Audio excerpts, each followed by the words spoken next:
नमस्कार। उत्तर प्रदेश में विधानसभा चुनाव के लिए सियासी मैदान पूरी तरह सज चुका है। भारतीय जनता पार्टी हो, समाजवादी पार्टी हो, बीएसपी हो या कांग्रेस और बाकी भी तमाम दल, इन्होंने अपनी सियासी फौज को मैदान में उतार दिया है। लेकिन जो एबीपी न्यूज और सी वोटर का ताजा सर्वे आया है वो इस बात को की ओर इशारा ही नहीं करता, इस बात को बहुत हद तक साफ करता है कि उत्तर प्रदेश में विधानसभा चुनाव का जो सियासी दंगल होगा वो दंगल बीजेपी गठबंधन, बीजेपी और उसके सहयोगी दलों और समाजवादी पार्टी और उसके सहयोगी दलों के बीच होने जा रहा है। और यह सर्वे इस बात को भी साफ करता है कि उत्तर प्रदेश के अंदर जो सीधी टक्कर है वो बीजेपी और समाजवादी पार्टी के बीच में होगी, इनके गठबंधनों के बीच में होगी। अभी ये सर्वे है और चुनाव नतीजों पर इसका कितना असर होगा ये नहीं कहा जा सकता, लेकिन इसने 3-3.5 महीने का वक्त जब बचा है चुनाव में तो जनता के मूड को दिखाने की कोशिश जरूर की है। इसके अलावा एक और बात है कि उत्तर प्रदेश में बीजेपी अपना मुख्यमंत्री का चेहरा क्या योगी आदित्यनाथ को आगे करके चुनाव लड़ेगी, इस पर भी मैं बात करूंगा। आप देख रहे हैं सत्यहिंदी.com। अपील मेरी आपसे वही है, कॉर्पोरेट मीडिया के मुकाबले आजाद पत्रकारिता का समर्थन करें, सत्य हिंदी की सदस्यता योजना में शामिल हों। आर्थिक भुगतान का लिंक हमने डिस्क्रिप्शन में दिया हुआ है। सत्य हिंदी का ऐप भी है, लिंक डिस्क्रिप्शन में, डाउनलोड कर लीजिए। एबीपी न्यूज सी वोटर का जो सर्वे है वो साफ इस बात को कहता है कि बीजेपी प्लस यानी कि एनडीए गठबंधन को उत्तर प्रदेश के अंदर 213 से 221 सीटें मिल सकती हैं, जबकि समाजवादी पार्टी के गठबंधन को 152 से 160 के बीच में सीटें मिल सकती है। बीएसपी को 16 से 20 और बाकी दल अलग हैं, इन जो ये मुख्य दल है इनको इतनी सीटें मिल सकती हैं। तो इससे साफ ये होता है कि जो चुनावी लड़ाई होगी इस सर्वे के मुताबिक वो बीजेपी गठबंधन और समाजवादी पार्टी के गठबंधन में हो। इसमें एक बात बहुत अहम है कि उत्तर प्रदेश की विधानसभा में, उत्तर प्रदेश में आपको सरकार बनाने के लिए 202 का जादुई आंकड़ा चाहिए और इस जादुई आंकड़े से भारतीय जनता पार्टी बहुत आगे नहीं है, क्योंकि सर्वे कहता है कि वो 213 से 221 सीटों के बीच में ला सकती है, जबकि समाजवादी पार्टी 152 से 160 के बीच में है। तो बीजेपी 202 से बहुत ज्यादा आगे नहीं है और समाजवादी पार्टी 202 से बहुत पीछे नहीं है। ऐसे में चुनावी मुकाबला बेहद रोमांचक होगा, जोरदार होगा, इसमें कोई भी शक नहीं बचा है। और अगर आप बात ये करें कि वोट फीसद की बात करेंगे तो ये सर्वे कहता है कि बीजेपी को 41% वोट मिल सकते हैं, समाजवादी पार्टी को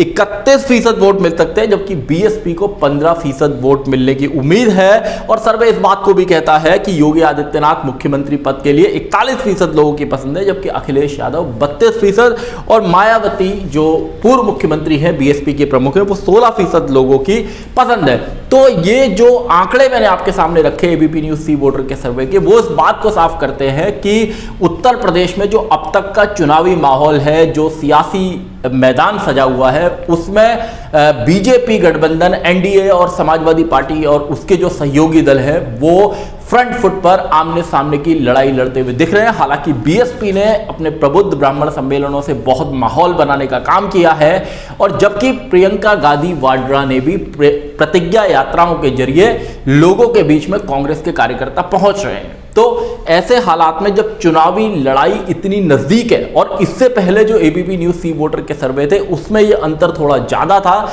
लेकिन अब यह अंतर घटा है, यानी कि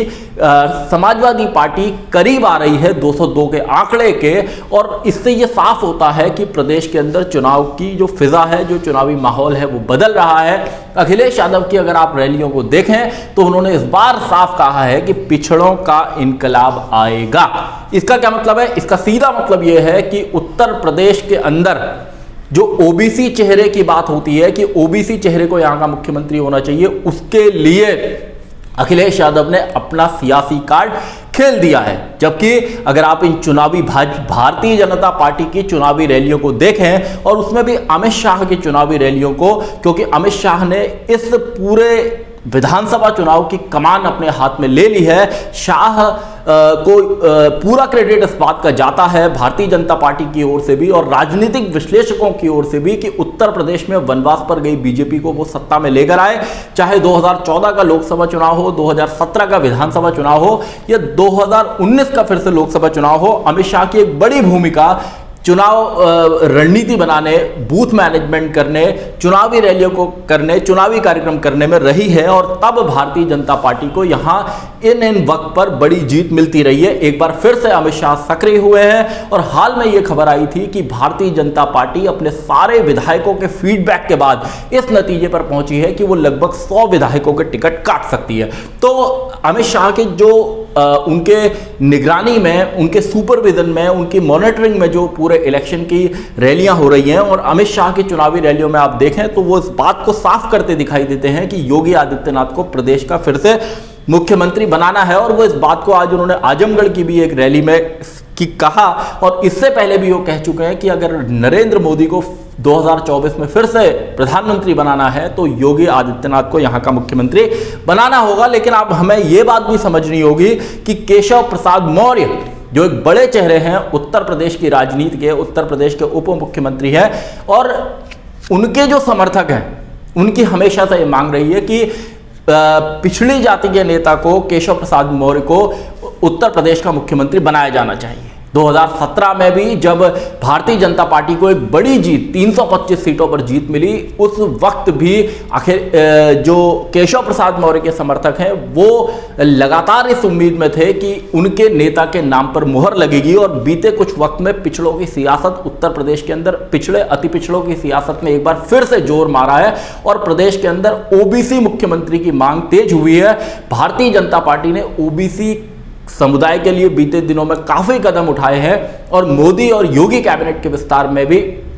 ओबीसी और दलित वर्गों पर विशेष फोकस किया गया है, क्योंकि भारतीय जनता पार्टी को भी इस बात का डर है कि जिस तरह ओबीसी मुख्यमंत्री की मांग उत्तर प्रदेश के अंदर लगातार तेज हुई थी, इस ऐसे वक्त में इस समुदाय को अपने साथ बनाए रखने के लिए उसको ऐसे कदम उठाने होंगे। तो उसने सियासी प्रतिनिधित्व भी दिया और इस समुदाय की, ओबीसी समुदाय की कई मांगों को उसने माना भी है। लेकिन अगर आप 2017 के जब चुनाव नतीजे आए थे उस वक्त के सियासी माहौल को याद करें, तब मुख्यमंत्री पद की लड़ाई में 3 नाम सामने आए थे। एक मनोज सिन्हा थे, दूसरे केशव प्रसाद मौर्य थे और तीसरे योगी आदित्यनाथ थे। बाद में केशव प्रसाद मौर्य और योगी आदित्यनाथ के बीच में जो सियासी लड़ाई मुख्यमंत्री की कुर्सी की थी वो हुई थी और अंत में मुहर योगी आदित्यनाथ के नाम पर लगी थी। और इस बात को उत्तर प्रदेश की राजनीति को जानने वाले लोग अक्सर कहते हैं कि केशव प्रसाद मौर्य और उनके समर्थकों के मन में इस बात का जरूर मलाल है कि उनके नेता को मुख्यमंत्री नहीं बनाया गया या अब उनके नेता को मुख्यमंत्री बनाया जाना चाहिए। केशव प्रसाद मौर्य ने कुछ ही दिन पहले इस बात को कहा है कि भारतीय जनता पार्टी कमल के नेतृत्व में चुनाव लड़ेगी, जबकि अमित शाह इस बात को साफ कर चुके हैं कि योगी आदित्यनाथ 2022 में उनका जो मैसेज है, जो संकेत है वो यही है साफ कि योगी आदित्यनाथ को फिर से उत्तर प्रदेश का मुख्यमंत्री बनाना है। ऐसे में जो पिछड़ा वर्ग है, अति पिछड़ा वर्ग है, उसके अंदर ये मैसेज देने में जो विपक्षी नेता हैं वो सफल हो रहे हैं कि भारतीय जनता पार्टी पिछड़े वर्ग के नेता को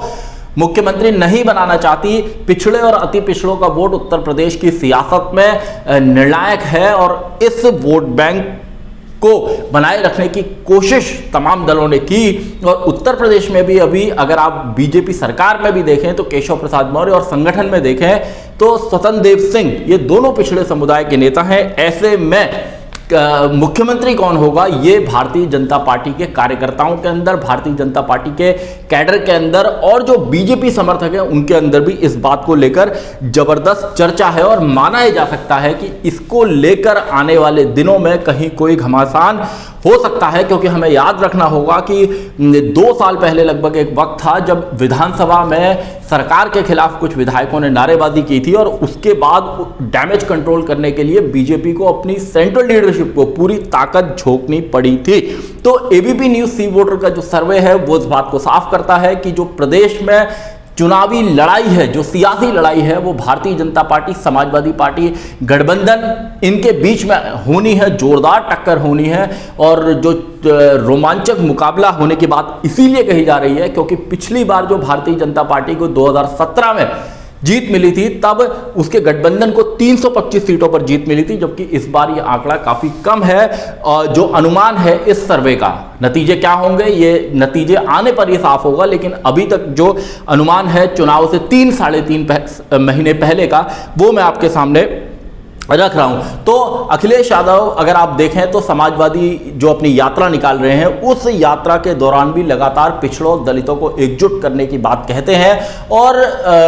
उनकी जो सियासी कोशिश है अखिलेश यादव की, वो इस बात की है कि छोटे दलों का एक मजबूत गठबंधन बनाकर चुनाव मैदान में उतरा जाए और इसके लिए उन्होंने सियासी फील्डिंग भी सजा ली है। ओम प्रकाश राजभर को अपने साथ लिया है, अपने चाचा शिवपाल सिंह यादव को अपने साथ ले रहे हैं, राष्ट्रीय लोकदल उनके साथ है, महान दल उनके साथ है। तो कोशिश उनकी भी यह है कि प्रदेश के अंदर ओबीसी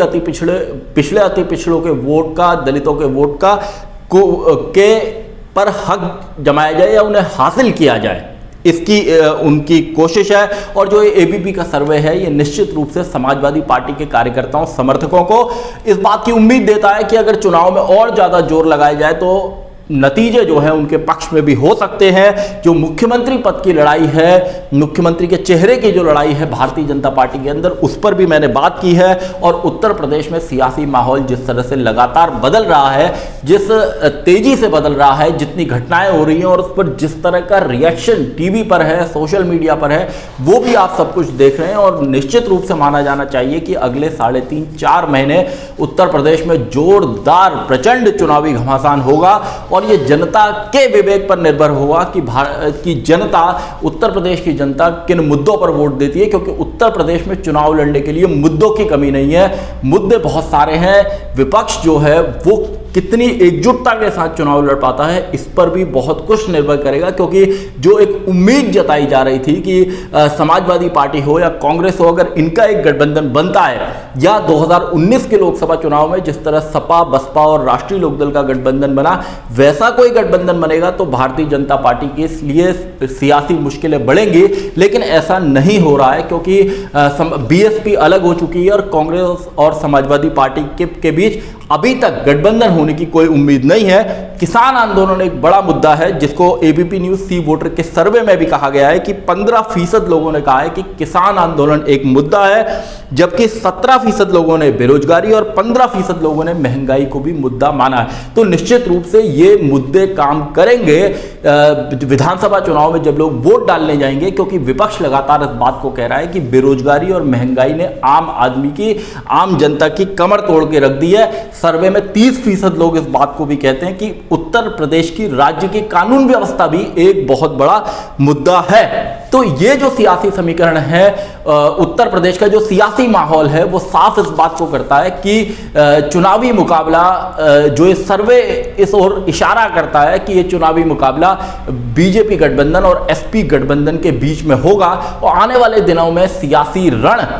और तीखा होगा, घमासान और बढ़ेगा और इस पूरे घमासान पर हमारी नजर बनी रहेगी और इससे जुड़ी तमाम खबरें और वीडियो आपको सत्य हिंदी पर मिलते रहेंगे। धन्यवाद।